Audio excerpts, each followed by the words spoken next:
Class 7 History Chapter 3rd Political Development in South India AD 700 to 1200 AD. A case study of the Cholas. South India like North India was also divided into a large number of small kingdoms.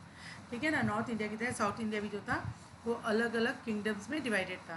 Those way ruled by different dynasties. In the 4th century, Chalukyas in Karnataka and Pallavas in Andhra Pradesh ruled for about 400 years. ठीक है ना, कर्नाटक में चालुक्यस and Andhra Pradesh में Pallavas dynasty जो थी वो rule करती थी. Some among them, like the Pallavas, the Rajputas and the Cholas, fared somewhat better compared to the others. ठीक है, बाकी जितने भी रूलर्स थे वहाँ पे डायनेस्टीज थे, अगर उन सबको देखा जाए तो उनमें the Pallavas, the Rajputas and the Cholas, अब अगर हम कंपेयर करते हैं बाकी से तो वो बेस्ट थे. We have studied about the Rajputas the Deccan in the earlier chapter. Last chapter में हम राजपुतास त्रिपाठी स्ट्रगल वगैरह पढ़ के आए. In certain field the achievements of the southern kingdom particularly the Cholas were remarkable. अगर हम सदर्न पार्ट में देखते हैं, ठीक है, जो सदर्न पार्ट है हम इसमें देखते हैं तो इसमें हम देखते हैं कि चोलास होते हैं, ठीक है ना, उनका एक रिमार्केबल किंगडम था, अचीवमेंट थे, उन्होंने बहुत कुछ अचीव किया था. A case study of the Cholas. सबसे पहले हम चोलास के बारे में पढ़ेंगे. The Cholas power started emerging in South India from around 8th century AD. ठीक है, 8th सेंचुरी एडी से जो साउथ इंडिया में चोलास जो थे वो धीरे धीरे पावर में आने लगे. विजयला 846 to 871 established his ruler in the Tamil land with Tanjore as his capital in about 846 AD. इस चोला डायनेस्टी के जो फाउंडर थे वो कौन थे? विजयला थे. ठीक है, 846 में उन्होंने तमिलनाडु में और तंजौर को अपना कैपिटल बनाकर चोला डायनेस्टी को फॉर्म किया था, ये एस्टेब्लिश किया था. He is regarded as a founder of imperial Chola. आ गया. His grandson Parantaka first establish his supremacy in the south. उनके जो ग्रैंडसन थे, उनके जो पोते थे परंटका, उन्होंने पूरे साउथ में अपनी सुप्रीमेसी या अपने किंगडम को स्टैब्लिश किया था. He defeated the Pandya king of Madurai and extended his territory further south. ठीक है, उन्होंने साउथ में जो पांड्या राजा थे उन मदुरई में, ये दिखाई दे रहा है मदुरई, ठीक है, मदुरई में पांड्यास राजा को हराया और पूरे साउथ को अपने कंट्रोल में ले लिया. He took the title of Madurai Kondaman, the conqueror of Madurai. ठीक है, मदुरई कोंडमम उन्होंने अपने आप को टाइटल दिया, जिसका मतलब है मदुरई को जीतने वाला, conqueror of Madurai. Raja Raj first, ठीक है, 985 to 1016. With the accession of Raja Raj first, the Chola Empire witnessed a glorious period in its history. जब राजा बनते हैं फर्स्ट तो जो चोला पीरियड था उसने सबसे ज़्यादा डेवलपमेंट किया था, ग्लोरियस पीरियड था. He extend his empire both in the north and in the south. उसने नॉर्थ में भी अपना एम्पायर एक्सटेंड किया था और साउथ में भी अपना एम्पायर एक्सटेंड किया था. He defeated the Chalukyas of Kalyani, the Pandyas, the Cheras and the Vengis. ठीक है, उन्होंने अपने ये जो एक्सटेंड किया था एम्पायर को, जो बढ़ाया था, उसमें उन्होंने चालुक्यास, कल्याणी, पांड्यास, चेरास एंड वेंगीज, ये जो अलग अलग डायनेस्टी के जो रूलर थे इनको हराया. He took some territories of Mysore, Travancore, Coorg and Sri Lanka as वेल. सिर्फ यही नहीं बल्कि उन्होंने कुछ क्षेत्र जो थे मैसूर, ट्रेवनकोर, कुर्ग एंड श्रीलंका के भी अपने राज्य में मिला लिए थे या चोला एम्पायर में मिला लिए थे. इसको हम बोलते हैं चोला एम्पायर में इंक्लूड कर लिया था. ठीक है, he build a powerful navy and control many island. ठीक है, उसके बाद एक बहुत पावरफुल नेवी थी, जो नेवी मतलब होता है जो थ्रू वाटर की जो सेना होती है, जिसको हम हिंदी में नौसेना बोलते हैं, ठीक है ना, जो वाटर के थ्रू युद्ध लड़ती है. और इसकी वजह से उन्होंने आसपास के बहुत सारे आइलैंड पे ऑफ द सी, जो आइलैंड थे सी में, उन पे कब्जा कर लिया था, like Lakshadweep and Maldives. Under him the Cholas became a Paramount power in the south. और उसके रूलिंग में जब राजा राज फर्स्ट रूल कर रहे थे चोलास को, उस समय चोलास जो थे वो साउथ के एक बहुत ज़्यादा पावरफुल किंगडम के रूप में उभर कर आए थे या इमर्ज हुए थे. राजा राज first was a great builder. ठीक है, वो सिर्फ एक अच्छे वॉरियर ही नहीं थे बल्कि एक बहुत अच्छे बिल्डर भी थे. उन्होंने बहुत से बिल्डिंग वगैरह बनाए थे. He constructed the beautiful Brihadeshwara temple of Shiva at Tanjore. उन्होंने तंजौर में जो शिव है उनका टेम्पल बृहदेश्वर बनवाया था. On the wall of this temple are inscribe the chief exploits of Raja Raja Raj first, ठीक है। और उस टेम्पल की वॉल में उन्होंने लिखवाया है कि उन्होंने कैसे कैसे किसको जीता। Trade flourish in many island, ठीक है, उनका जो व्यापार था वो बहुत सारे आइलैंड के साथ होता था। The coast of Kerala, Maldives and Sri Lanka became rich, ठीक है ना। जो कोस्ट जो थे केरल, मालदीव और श्रीलंका के, वो बहुत रिच हो गए थे। जो कोस्टल लैंड थे वो बहुत ज़्यादा रिच हो गए थे। क्यों? क्योंकि यहाँ से textile, spices and precious stone were exported to West Asia. क्योंकि इन कोस्ट से, ये जो कोस्ट मतलब वो land, land between land and ocean के बीच जो लैंड होता है उसको कोस्ट बोलते हैं, ठीक है। यहाँ से टेक्सटाइल, अलग अलग प्रकार के कपड़ों को, स्पाइसेस, मसालों को एंड प्रीशियस स्टोन और बहुमूल्य पत्थरों को एक्सपोर्ट किया जाता था। कहाँ पे? वेस्ट एशिया में। अरब मर्चेंट डील इन ट्रेड, और इसमें ज़्यादातर जो अरब के जो मर्चेंट होते थे वो इस ट्रेड को डील किया करते थे। Some of them settle in the Chola empire, और ये व्यापार करते करते धीरे धीरे कुछ लोग जो थे वो चोला एम्पायर में सेटल हो गए या चोला एम्पायर में रहना शुरू कर दिया। नेक्स्ट, राजेंद्र चोला, ठीक है, 1016 to 1044. Rajendra succeeded his father Rajaraja first and carried on the aggressive policy, ठीक है। राजाराज फर्स्ट के बाद उनके बेटे जो थे राजेंद्र चोला, वो राजा बनते हैं और वो भी बिल्कुल एग्रेसिव पॉलिसी आगे लेकर जाते हैं। He conquered the whole of Sri Lanka, it was made of province of Chola empire and name Mummudi Cholamandalam, ठीक है ना। अब वो पूरे श्रीलंका को जीत लेते हैं और उसको अपने एम्पायर का प्रोविजंस बना देते हैं, स्टेट बना देते हैं, और उसका नाम क्या रखते हैं? मोहम्मदी चोलामंडलम, ठीक है। ही देन ओवररैन द चालुकाज ऑफ वेंगी, ठीक है। जो चालुकाज ऑफ वेंगी थे उनको वो पूरी तरह से ख़त्म कर देते हैं या नष्ट कर देते हैं। He carried his arm right up to the central India and made the ruler of Gondwana acknowledge his supremacy, और उन्होंने जो अपना शासन था या जो अपना किंगडम था उसको सेंट्रल इंडिया तक बढ़ा दिया था और अपने आप को गोंडवाना का रूलर के रूप में, सुप्रीमेसी के रूप में स्टैब्लिश किया था। He then overran the whole of Orissa and Bengal right up to the southern bank of Ganga, और उसके बाद उन्होंने पूरा उड़ीसा, बंगाल को जीत लिया। जो गंगा के सर्दर्न बैंक तक का जितना भी एरिया था, गंगा नदी के सर्दर्न पार्ट तक का जितना का भी एरिया था, उसने उसको कंट्रोल कर लिया था। In memory of his exploit he took the title of Ganga की कोंडा, ठीक है। उसने जो ये सबको जीता था, है ना, उस इसलिए उसने अपने आप को क्या टाइटल दिया? गंगा की कोंडा, ठीक है, Gangai Konda. He then annex the island of Lakshadweep and Maldives, ठीक है। उन्होंने लक्षद्वीप और मालदीव को भी जीत लिया और अपने राज्य में एनेक्स कर लिया, मिला लिया या इंक्लूड कर लिया। He also humble the Shri Vijaya kingdom which included the Mallya peninsular and Sumatra, ठीक है। उन्होंने माल्या पेनिसुलर को भी उन्होंने श्री विजया किंगडम को भी अपने राज्य में मिला लिया, जिसमें माल्या पेनिसुला और सुमात्रा आते थे। The Shailendra king later built a Buddhist monastery at Nagapattinam, ठीक है। शैलेंद्र राजा जो थे उन्होंने बाद में बुद्धिस्ट मोनेस्ट्री बनाई नागापट्टनम में। Rajendra first on his part endowed the income of the village for his अनकी, ठीक है ना। वो पहले थे जिन्होंने अनुरोध किया था the income of the villages for his अनकी, ठीक है, ठीक है। वो पहले राजा थे जिन्होंने जो भी उनके जो विलेजेस की कमाइयाँ होती थी, जो इनकम होता था, उसको वो विलेजेस के डेवलपमेंट के लिए ही रखा करते थे। The naval supremacy help him to build a vast maritime empire to control trade and commerce, ठीक है। उनकी जो नेवल आर्मी जो थी वो इतनी पावरफुल थी, उसकी वजह से उन्होंने एक बहुत मेरीटाइम एम्पायर, मतलब ओशन में भी अपना एक बहुत बड़ा एम्पायर इस्टेब्लिश किया, जिसके द्वारा वो व्यापार और कॉमर्स किया करते थे, ट्रेड एंड कॉमर्स किया करते थे। With his vast expansion in territories,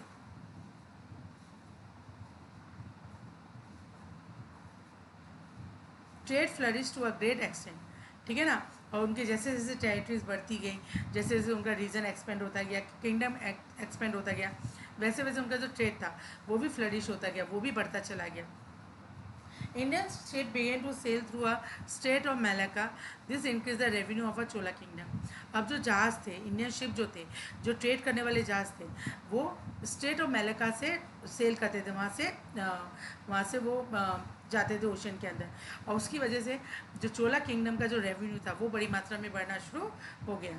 he built a new capital known as Gangaikonda Cholapuram, ठीक है। उन्होंने एक नया कैपिटल बनाया जिसका नाम था गंगई कोंडा चोलापुरम।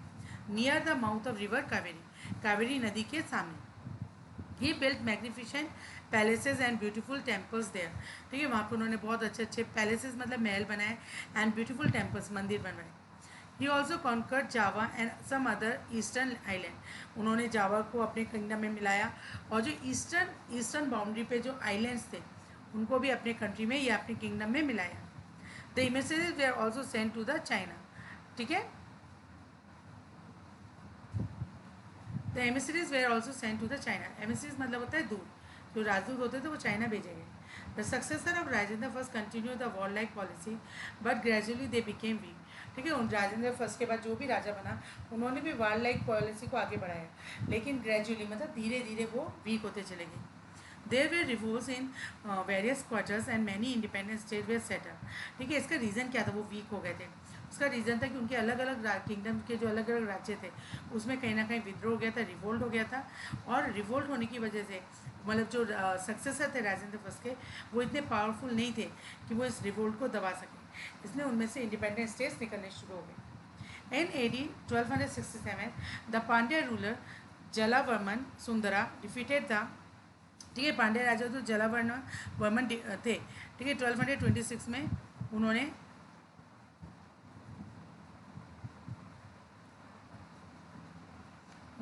जो चोला के राष्ट्र राजा थे राजेंद्र सेकंड उनको डिफीट कर दिया and annex the great part of his kingdom, और उसके बहुत बड़े राज्य को अपने राज्य में मिला लिया, पूरे राज्य को नहीं मिलाया, बहुत बड़े पार्ट को। The होयसलास of the versa Mundra Mysore also annex the part of Chola kingdom, ठीक है, जो होयसलास थे, ठीक है, दरवा समुद्रा का, उन्होंने भी मैसूर के जो थे उन्होंने भी चोला किंगडम के बहुत बड़े पार्ट को अपने राज्य में मिला लिया था।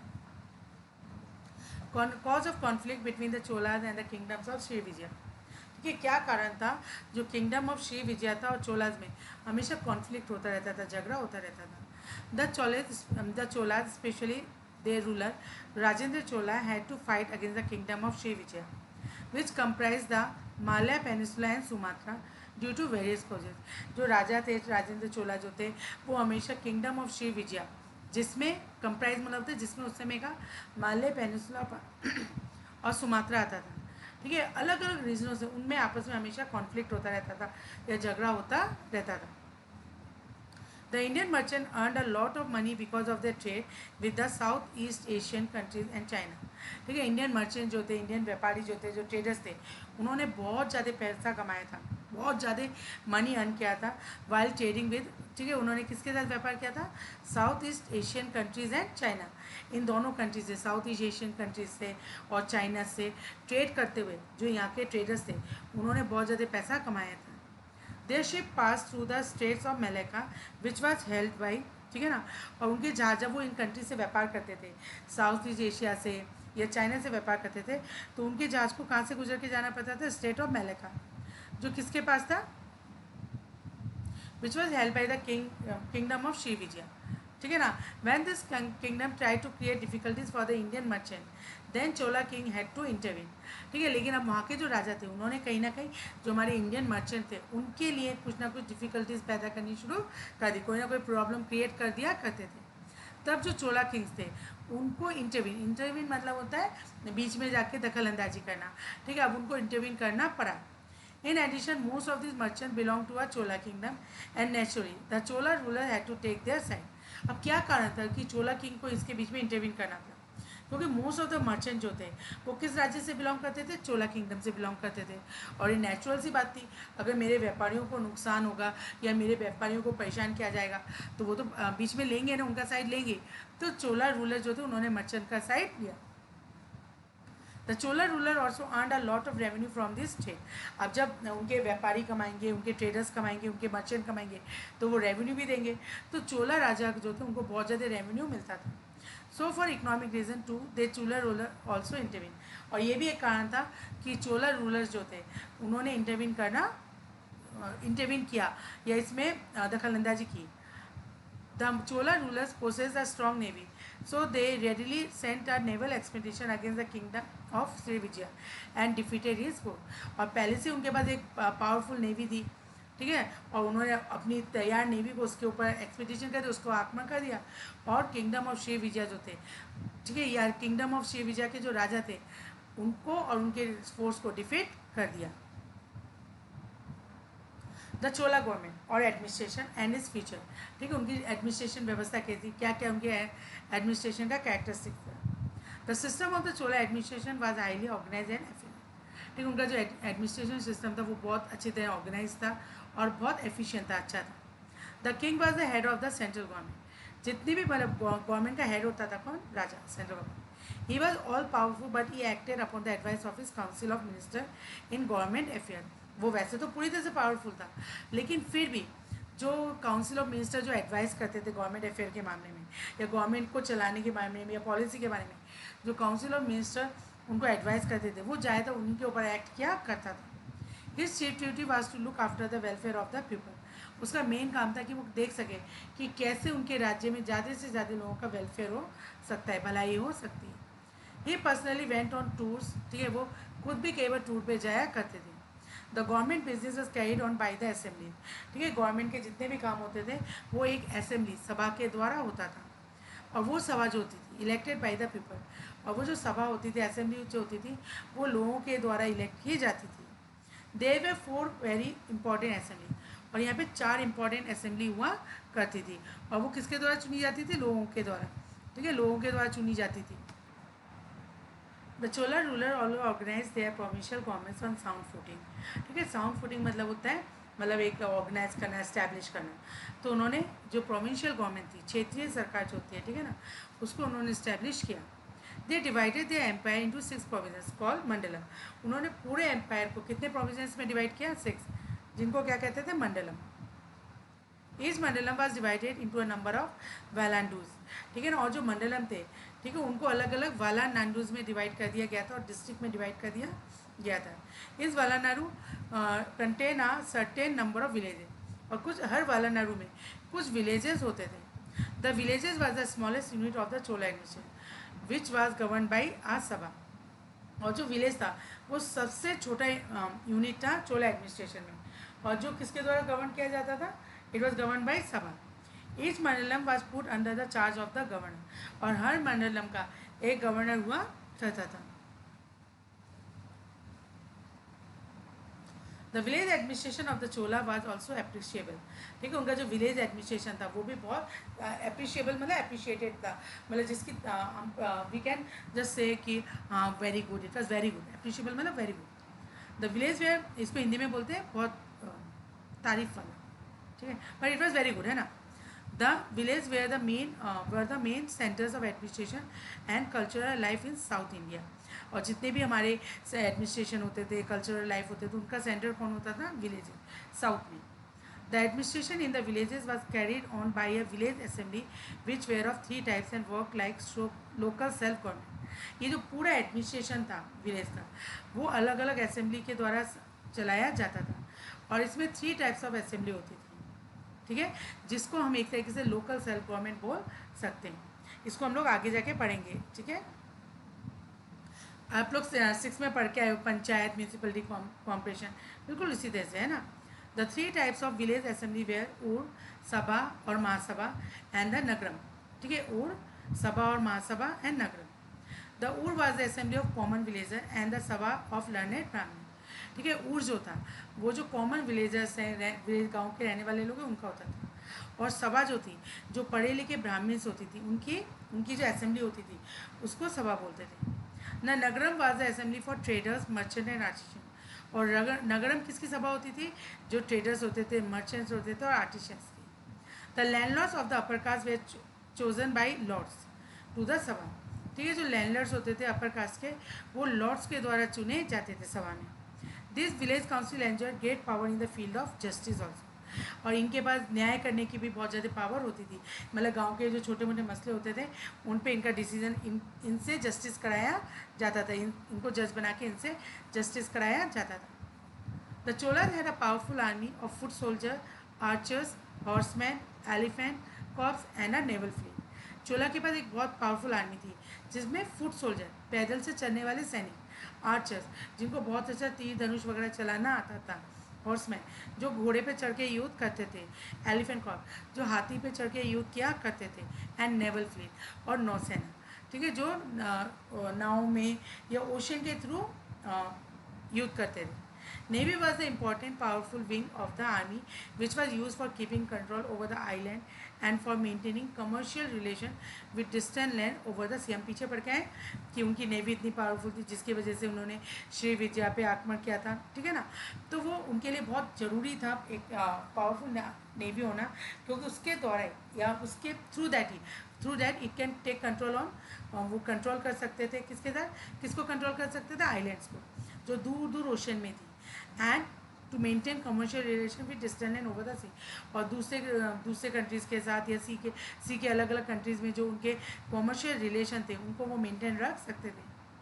The Uttara Meru temple inscription throws a great deal of light on Chola village administration. जो उत्तरा मेरू टेम्पल है वहाँ पे जो इंस्क्रिप्शन मिले उससे पता चलता है कि चोला का जो विलेज एडमिनिस्ट्रेशन था वो अपने आप में कितना एफिशिएंट था, कितना अप्रिशिएटेबल था, ठीक है, कितना अप्रोप्रिएट था. सोसाइटी.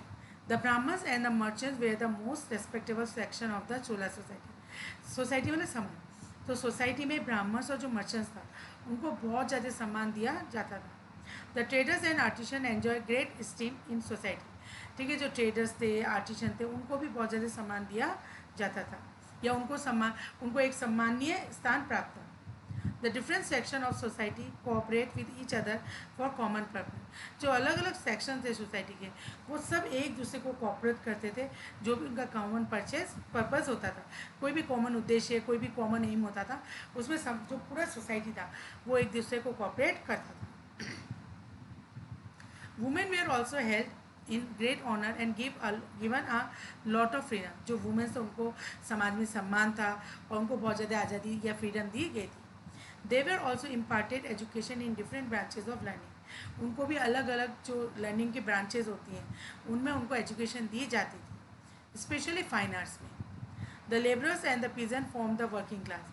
ठीक है, वर्किंग क्लास किससे मिलकर बनता था, लेबरर्स एंड पीजन, ये मिलकर वर्किंग क्लास बनाते थे. But they were very poor, लेकिन वो हमेशा गरीब हुआ करते थे. The Shudras were treated as untouchable. और जो शूद्रस थे उनको अनटचेबल माना जाता था, छुआछात था, मतलब उनको छूना अलाउड नहीं था, उनका किसी को छूना अलाउड नहीं था. ठीक है, untouchable. Religion. Mostly the people follow the Hinduism and worship the Hindu goddess. ठीक है, ज़्यादातर जो चोला एम्पायर के जो लोग थे वो हिंदुज़म को मानते थे और जो हिंदू देवी देवता होते हैं, गॉड होते हैं, उनकी पूजा क्या करते थे. Other religion like Buddhism and Jainism also existed. इसका मतलब ये नहीं सिर्फ बुद्धिज़्म था वहाँ पे, हिंदुज़्म था, वहाँ बुद्धिज़्म और जैनिज़्म भी एग्जिस्ट करते थे. Christianity and Islam were also gaining followers. लेकिन धीरे धीरे क्रिश्चियनिटी और इस्लाम जो है वो भी अब अपने फॉलोअर्स बनाते जा रहे थे. A number of religious movements started during this period. अब इस समय बहुत सारे धार्मिक आंदोलन या रिलीजियस मूवमेंट शुरू हो गए. Alvar and Nair.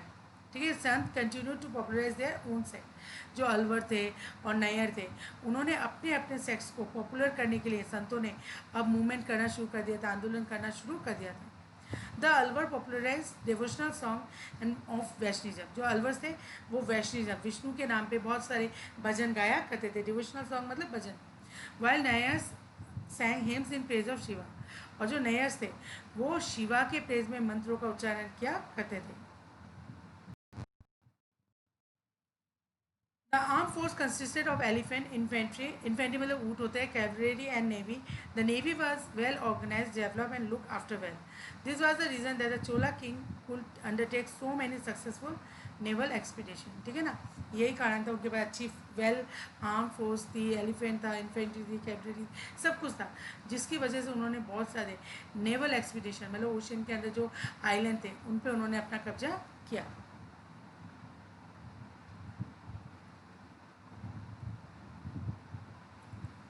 The Lingayat was the most popular of religious sect. इसमें एक और सेक्ट है लिंगायत, वो उस समय बहुत ज़्यादा पॉपुलर होने लगा था.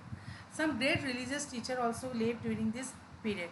बहुत महान जो रिलीजियस टीचर थे वो इस समय उन्होंने जन्म लिया था. The best known among them were Shankaracharya and Ramanuja. उनमें जो बेस्ट पॉपुलर टीचर्स थे वो कौन थे, Shankaracharya and Ramanuja. There are also two famous centres of Buddhist learning at Nagapattinam and Kanchi. ठीक है, बुद्धिस्ट लर्निंग के लिए या बुद्धिस्ट जो लोग बुद्धिस्ट को बुद्धा के लाइफ के बारे में पढ़ने आते थे उनके लिए भी दो सेंटर थे, एक नागापट्टनम में था और एक कांची में था। वो Jainism and Buddhism had become very popular because of royal patron. ठीक है, जैनिज्म और बुद्धिज्म दोनों ही पॉपुलर हुए क्योंकि जो रॉयल पैट्रोनिस्ट था, जो राजा थे, वो उनको पैट्रन क्या करते थे। Some rulers also patronise Islam and Christianity. लेकिन कुछ रूलर्स थे जिन्होंने क्रिश्चियनिटी और इस्लाम को भी पेट्रोनाइज किया, आगे बढ़ाया। Various Christian and Muslim communities settle in various part of south India. और जिस समय ये रूलर्स थे तो अलग अलग जो क्रिश्चियन थे, मुस्लिम कम्युनिटीज़ थे, वो साउथ इंडिया के अलग अलग पार्ट में रहना शुरू कर दिया था। The Chola temples centre of education, culture and social activity. जो चोला टेम्पल्स थे वो वहाँ पे एजुकेशन, कल्चर और सोशल एक्टिविटीज़ के पार्ट हुआ। In the field of education and literature to the Cholas made great progress. ठीक है, अगर हम एजुकेशन की बात करते हैं, लिटरेचर की बात करते हैं, तो चोला एम्पायर जो था उन्होंने बहुत ज़्यादा प्रोग्रेस किया था। They encourage the study of grammar, astronomy, philosophy, art and various science. ठीक है, वो एनकरेज करते थे ग्रामर की स्टडी, एस्ट्रोनॉमी जो मतलब जो स्काई को स्टडी करते हैं, डिफरेंट प्लैनेट्स वगैरह को स्टडी करते हैं, philosophy, art and various science. The schools way held in a courtyards of the temples. Temple के अंदर जो आंगन होता था, कोर्टयार्ड होता था, वहाँ पे स्कूल चलाए जाते थे। इस temple had an attached math with help which help to provide free education. हर टेम्पल का अपना एक मठ होता था, मठ मतलब जहाँ पे एजुकेशन दिया जाता है, पढ़ाया जाता है, और वहाँ पे फ्री एजुकेशन प्रोवाइड कराई जाती थी। द मठ कुल accommodate about 400 to 500 student at a time.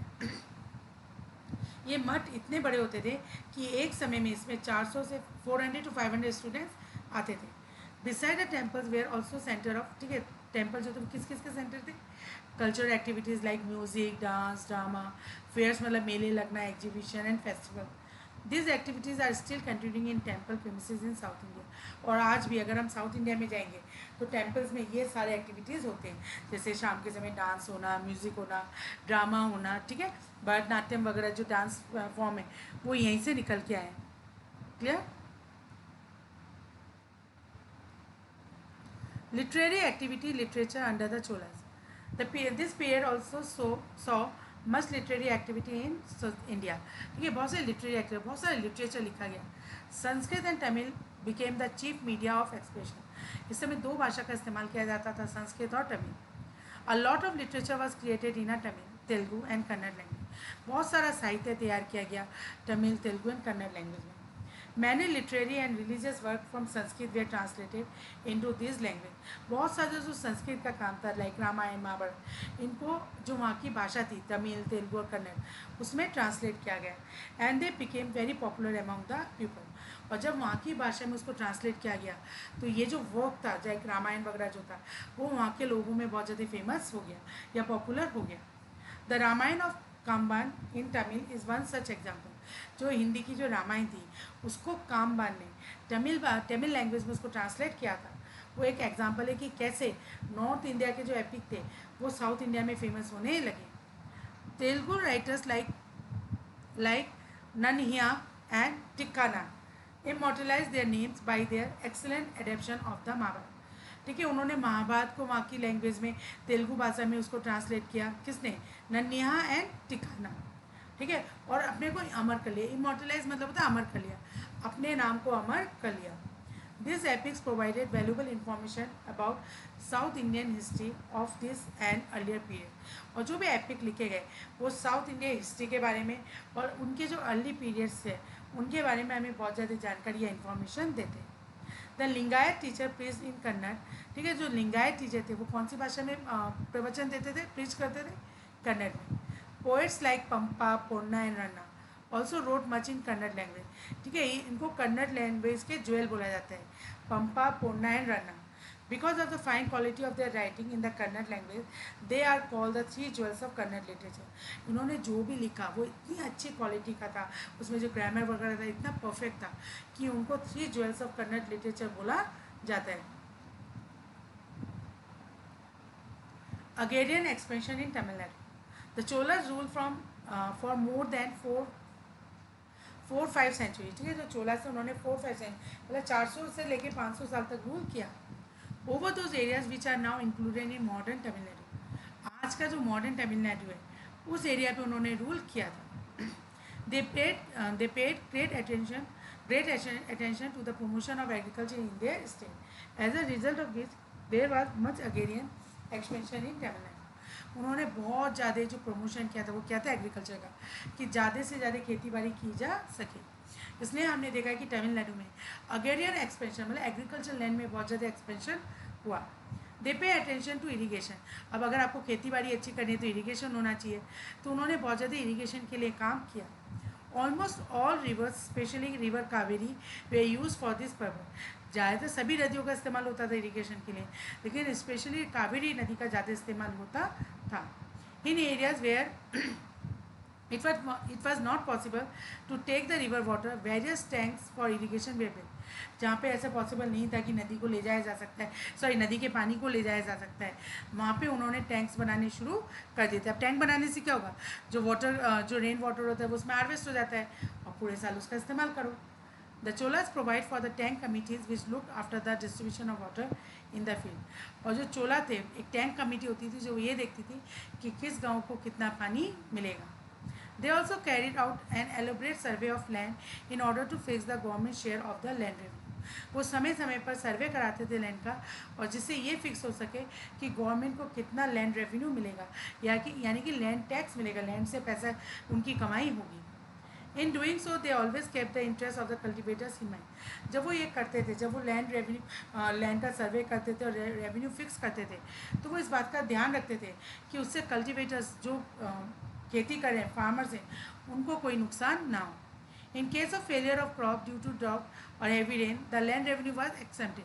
अगर किसी वजह से ड्राउट आ जाता था, सूखा पड़ जाता था, या हैवी रेन की वजह से फ्लड आ जाता था, तो उनको जो लैंड रेवेन्यू देना होता था, एक्सपेंडेड मतलब होता है छूट देना, उनको छूट दे दी जाती थी, ठीक है। The cultivators were also provided loan to meet emergency, और अगर कोई एमरजेंसी आ जाती थी, कोई प्रॉब्लम आ जाती थी, तो उनको लोन दिया जाता था जिससे वो अपनी जो एमरजेंसी कंडीशन है उससे निकल पाए। Last but not the least, the grant of rent free lands known as brahmadeya, ठीक है ना। इसके अलावा वो रेंट फ्री लैंड जो ब्राह्मण्स को दी जाती थी कि और उसमें किसी भी प्रकार का रेंट नहीं लिया जाता था या रेवेन्यू नहीं लिया जाता था, उसको क्या कहा जाता है, brahmadeya. The Brahmans played an important role in the agriculture expansion in Tamil Nadu. और जो ब्राह्मण्स उन्होंने एक बहुत इंपॉर्टेंट रोल प्ले किया था किसमें, अग्रेरियन एक्सपेंशन, ये जो एग्रीकल्चर का एक्सपेंशन हो रहा था तमिलनाडु में। With the help of nomadic and semi-nomadic tribes, they cleared the jungles and brought more and more land under cultivation. जो नोमेडिक थे, नोमेडिक मतलब जो एक जगह से दूसरी जगह घूमते रहते, सेमी नोमेडिक होते जो कुछ समय के लिए एक जगह टिकते फिर कहीं और चले जाते, ठीक है। इनकी हेल्प लेकर जो जंगल्स थे उनको कटवा दिए और ज़्यादा से ज़्यादा लैंड किस में ले आए, कल्टिवेशन में, एग्रीकल्चर के अंडर में ले आए। At their instance, these nomadic and semi-nomadic tribe also settled down to agriculture. और धीरे धीरे जो ये नोमेडिक और सेमी नोमेडिक जो थे ट्राइब्स जो थे वो भी अब एक जगह टिक कर खेती बाड़ी करने लगे, या उन्होंने एग्रीकल्चर शुरू कर दिया। Thus the Brahman families became instrumental not only in improving agriculture but also in extending cultivation. और इस तरीके से ब्राह्मण फैमिली जो थे उन्होंने सिर्फ एग्रीकल्चर को बेटर नहीं किया था, बल्कि उन्होंने ज़्यादा से ज़्यादा ज़मीन को किस में लेके आए थे, एग्रीकल्चर में लेकर आए थे, और ज़्यादा से ज़्यादा खेती बाड़ी होने लगी थी। Clear? These are the glossaries mandalam, name given to the provinces under the Chola. जो चोलास के अंदर जो छोटे छोटे प्रोविंसेस होते थे उसको मंडलम कहते थे। Valanadu, name given to the district, जैसे हम लोग बोलते हैं जयपुर डिस्ट्रिक्ट, वैसे उस समय क्या बोला जाता था, वालानारू। और असेंबली ऑफ कॉमन विलेजर्स, जैसे आज हम लोग ग्राम सभा बोलते हैं उस समय उर बोला जाता था। सभा, असेंबली ऑफ लर्नेड ब्राह्मण, जो पढ़े लिखे ब्राह्मणों की जो सभा होती थी उसको सभा बोलते थे, असेंबली जो होती थी। नगरम, ठीक है, ट्रेडर्स, मर्चेंट और आर्टिसन की जो सभा होती थी उसको नगरम बोलते थे। ब्रह्मदेव, जो टैक्स फ्री लैंड दिया जाता था ब्राह्मणों को, उनको ब्रह्मदेव बोलते थे। Lingayat, an important religious movement during the Chola ruler, ये एक धार्मिक आंदोलन था चोला रूलर्स के समय।